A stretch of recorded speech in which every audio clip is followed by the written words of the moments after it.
sosok Tata Cahyani mendadak menjadi perbincangan. Hal itu usai dampingi sang putra, Dharma Mangkuluhur menikah. Mantan istri Tommy Soeharto tersebut kini diketahui tengah aktif mengelola berbagai lini usaha yang digelutinya. Tata Cahyani tercatat memiliki 3 bisnis bergengsi, mulai dari rumah produksi hingga usaha jual beli berlian. Sebagai catatan, Tata Cahyani pernah membina rumah tangga dengan Tommy Soeharto pada 30 April 1997. Pernikahan keduanya berlangsung di Pendopo Agung Sasono Utomo, Taman Mini Indonesia Indah, TMII, Jakarta Timur.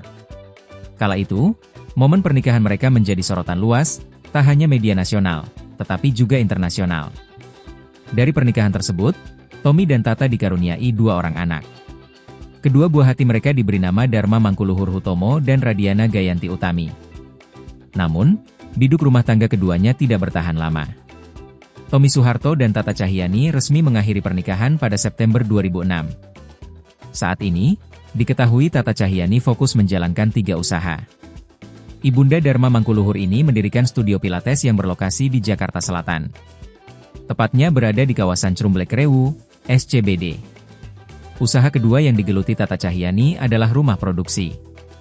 Bisnis perfilman ini dijalankannya di Singapura. Ia mengembangkan rumah produksi tersebut bersama suami barunya, Bobby Tonelli. Sementara itu, bisnis ketiga yang dijalani mantan menantu Presiden Soeharto tersebut adalah usaha berlian.